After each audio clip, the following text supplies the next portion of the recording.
श्री गणेशाय नमः। श्री सीतारामाभ्यां नमः। श्री हनुमते नमः। श्री उमापते नमः। श्री गुरुवे नमः। सब संतन की जय जय। जय जय सीताराम। राधे श्याम। राधे श्याम। पंचम स्कंद 21वां अध्याय। प्रसंग है सूर्य के रथ और उसकी गति का वर्णन। सीताराम जय सीताराम।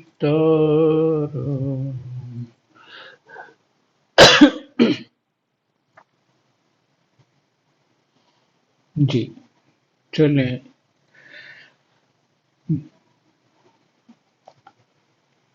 कृष्णाय वासुदेवाय हरये परमात्मने प्रणतः क्लेशनाशाय गोविन्दाय नमो नमः। गोविन्दाय नमो नमः।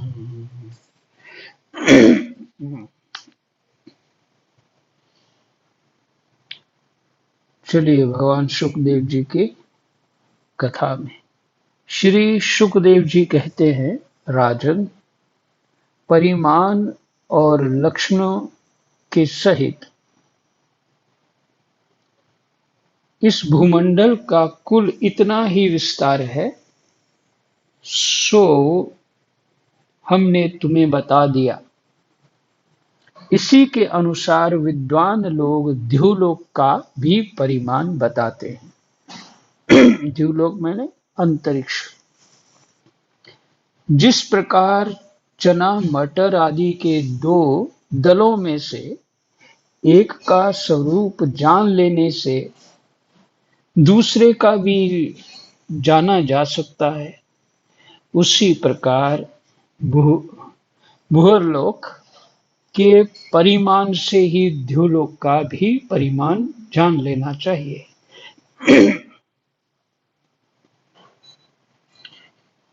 इन दोनों के बीच में अंतरिक्ष लोक है।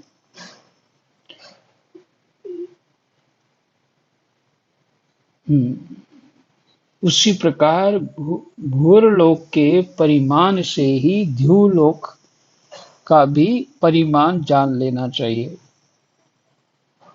इन दोनों के बीच में अंतरिक्ष लोक है।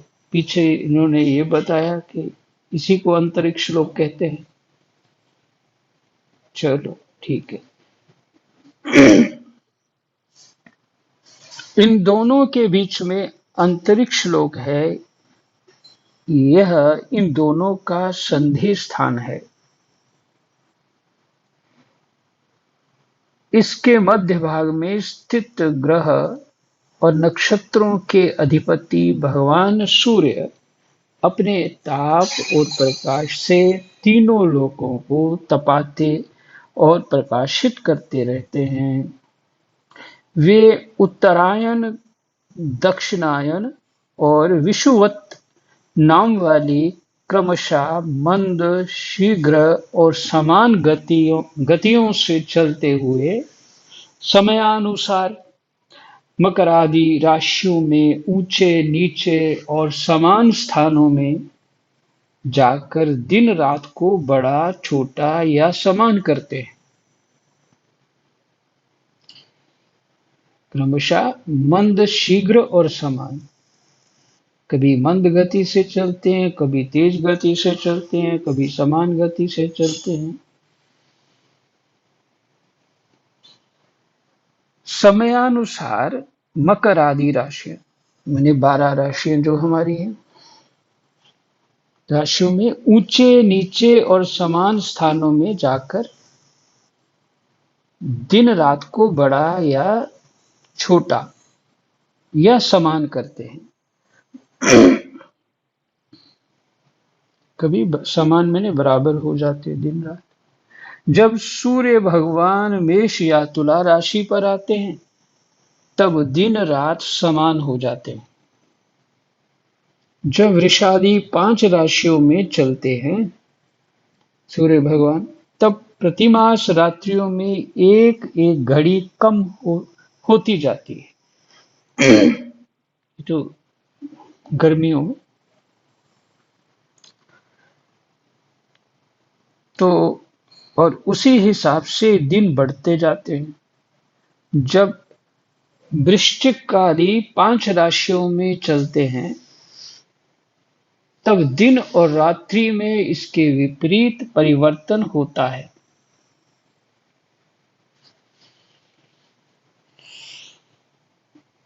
वृश्चिक आदि 5 राशियों में इस प्रकार दक्षिणायन आरंभ होने तक दिन बढ़ते रहते हैं और उत्तरायण लगने तक रात्रियां।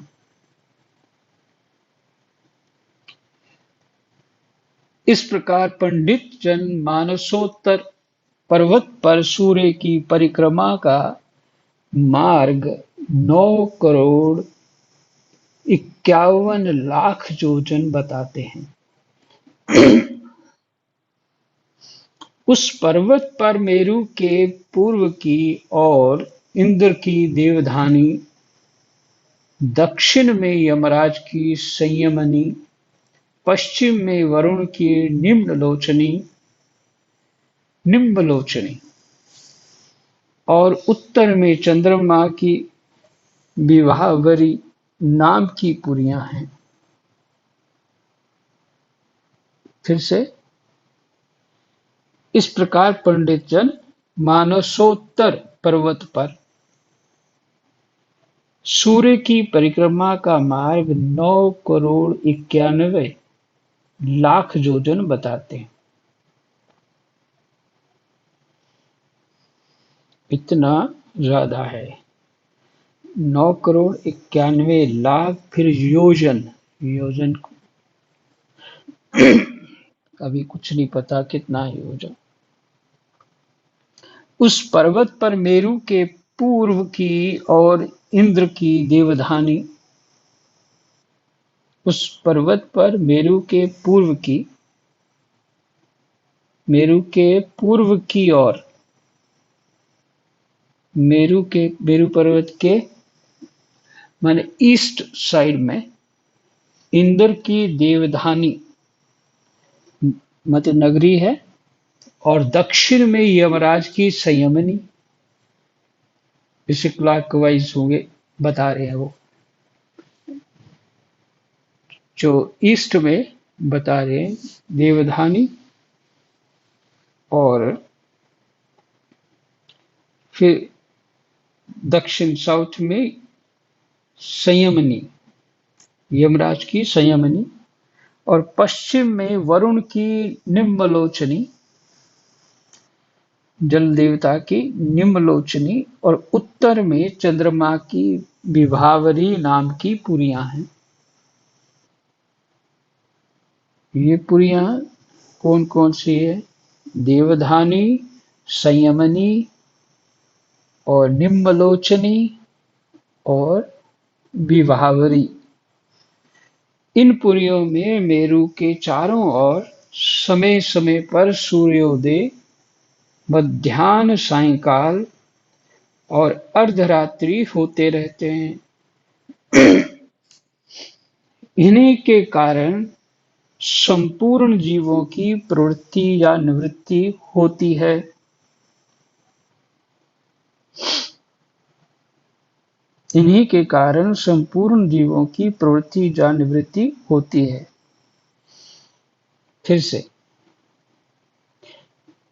इन पुरियों में मेरु के चारों ओर समय समय पर सूर्योदय, मध्याह्न, सायंकाल और अर्धरात्रि होते रहते हैं, जैसे यहाँ होते हैं। इन्हीं के कारण संपूर्ण जीवों की प्रवृत्ति या निवृत्ति होती है। उजाला होता है तो प्रवृत्ति में लग जाते हैं, अंधेरा हो जाता है तो निवृत्ति, सब विराम करते हैं। राजन, जो लोग सुमेरु पर रहते हैं उन्हें तो सूर्यदेव सदा मध्याह्नकालीन रहकर ही तपाते रहते हैं।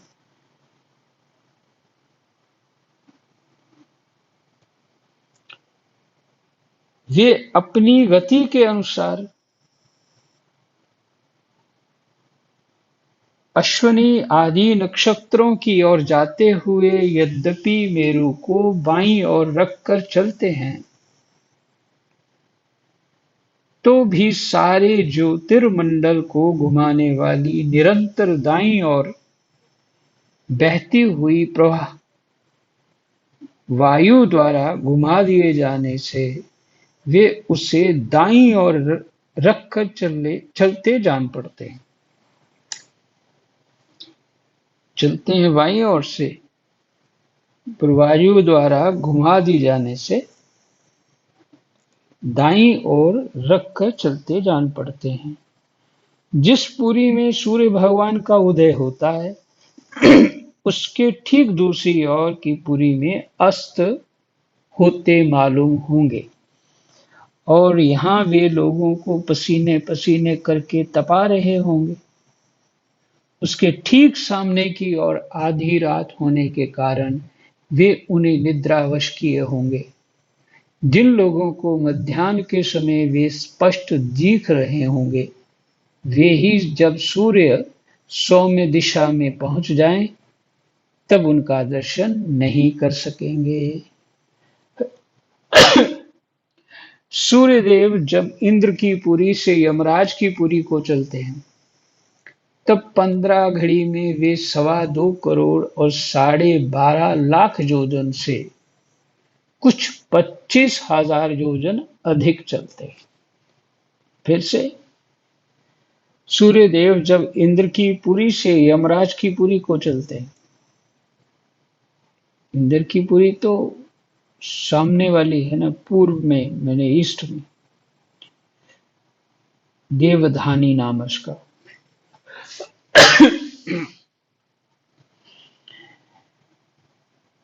सूर्यदेव जब यमरा पुरी को चलते हैं इंद्र की पुरी से, तब 15 घड़ी में वे 2.25 करोड़ और 12.5 लाख योजन से कुछ 25,000 योजन अधिक चलते हैं, सिर्फ 15 घड़ी में। उनकी गति क्या होगी, अब विचार करो किस गति से चलते हैं। ये तो मन का ही वेग लग रहा है। और हनुमान जी ने, सूर्य देवता ने कहा कि मैं विद्या तो दूंगा, पर मैं तो एक जगह रुक नहीं पाता हूं, मुझे चलते ही रहना है। हनुमान जी बोले, ठीक है, मैं आपको सीखूंगा, पर उल्टे दौड़ लगाऊंगा, मुख आपकी तरफ करूंगा। हनुमान जी ने ऐसा ही किया, और सूर्य भगवान उसी गति, जरिए गति बताई, और हनुमान जी उल्टे दौड़ करके सूर्य के आगे उस साथ साथ में शिक्षा भी ली। ऐसे महामहिम है हनुमान जी, जो 15 घड़ी मात्र में 2.25 करोड़ और 12.5 लाख योजन से कुछ 25,000 योजन अधिक चलते हैं 15 घड़ी में। फिर इसी प्रकार से वे वरुण और चंद्रमा की पुरियों को पार करके पुनः इंद्र की पुरी में पहुंचते हैं। इतना ही दूसरी पुरी में जाने में समय लगेगा। संयमनी से जो वरुण की पुरी को जाएंगे, निम्नलोचनी, तब इतना ही समय लगेगा। तो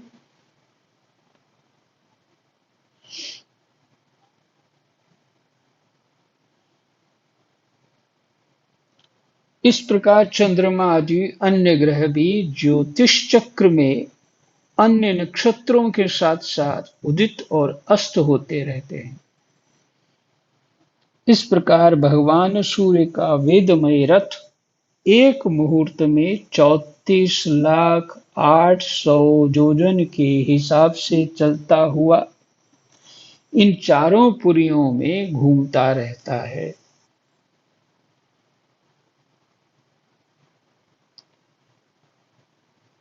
इस प्रकार चंद्रमा आदि अन्य ग्रह भी ज्योतिष चक्र में अन्य नक्षत्रों के साथ साथ उदित और अस्त होते रहते हैं।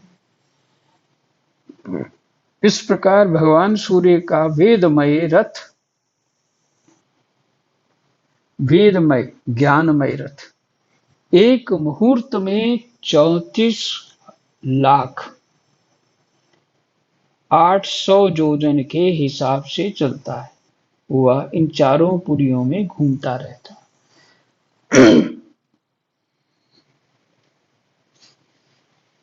तो अब विचार ये है, सूर्य भगवान की गति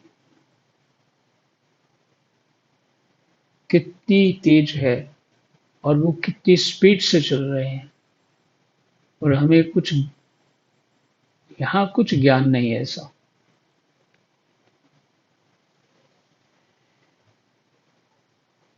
इस संवत्सर नाम का एक चक्र, इसका संवत्सर नाम का एक चक्र पहिया बतलाया जाता है। उसमें मास रूप 12 अरे हैं, ऋतु रूप 6 नेमियां हैं, 3 चौमासे रूप 3 नाभि हैं। इस रथ की धुरी का एक सिरा मेरु पर्वत की चोटी पर है और दूसरा मानसोत्तर पर्वत पर। इसमें लगा हुआ ये पहिया कोहलू के पहिए के समान घूमता हुआ मानसोत्तर पर्वत के ऊपर चक्कर लगाता है।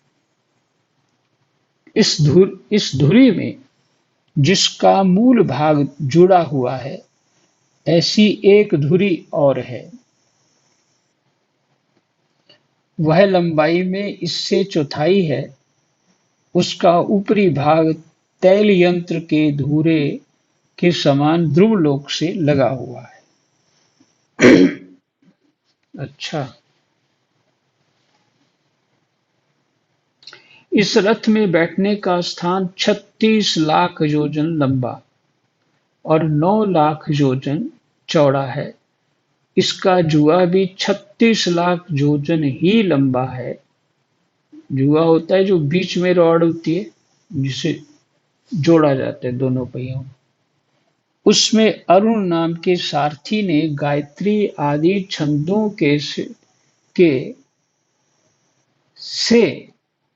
से नाम वाले 7 घोड़े जोत रखे हैं। वे ही इस रथ पर बैठे हुए भगवान सूर्य को ले चलते हैं। सूर्य देव के आगे उन्हीं की ओर मुंह करके बैठे हुए अरुण उनके सारथी का कार्य करते हैं। भगवान सूर्य के आगे अंगूठे के पौरवे के बराबर आकार वाले बालखिल्य आदि 60,000 ऋषि स्वस्ति वाचन के लिए नियुक्त हैं। वे उनकी स्तुति करते रहते हैं। इनके अतिरिक्त ऋषि, गंधर्व, अप्सरा, नाग, यक्ष, राक्षस और देवता भी, जो कुल मिलाकर 14 हैं, किंतु जोड़े से रहने के कारण 7 गण कहे जाते हैं।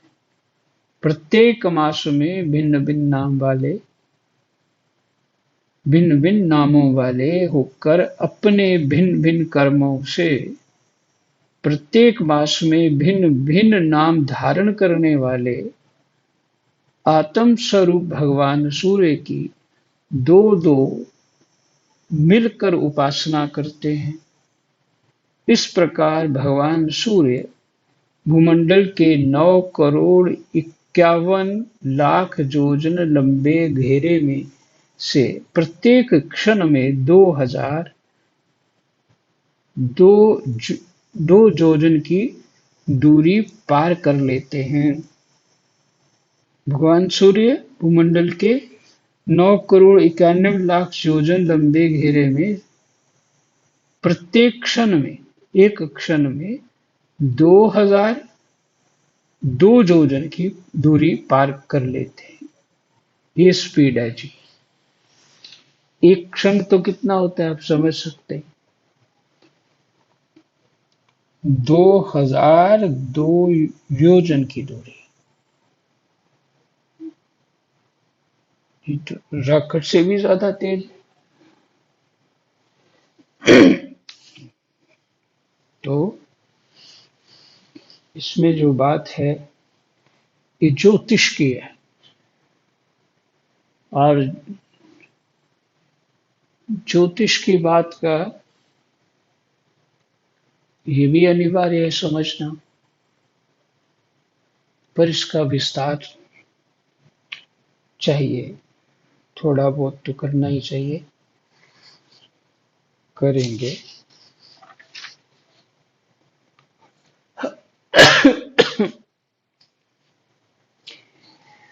भगवान शुकदेव परीक्षित को अंत समय में ये बातें सुना रहे हैं, विचार करने योग्य बातें। अंत समय में समय है नहीं, पर भी इतना कुछ, वहां ये है, वहां ये ऐसा है। तो जीव सोचता है मैं कहाँ रह रहा हूं, ये तो ऐसा कोई विशेष स्थान है ही नहीं।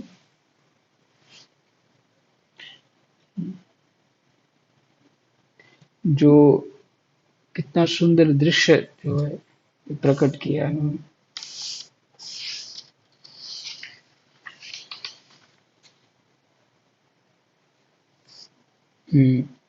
22वें अध्याय में भिन्न भिन्न ग्रहों की स्थिति और गति का वर्णन। 23वें अध्याय में शिशुमार चक्र का वर्णन।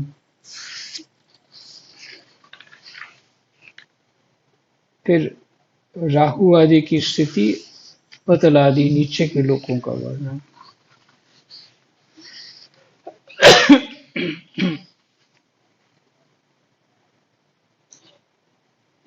ये जो स्तुति आएगी, विशेष स्तुति, ये श्री संकर्षण देव का विवरण और स्तुति। कल प्रयास करूंगा थोड़ा इस बात को जो अभी तक पढ़ा है उसको कुछ कुछ ढंग से, सरल ढंग से बताने का।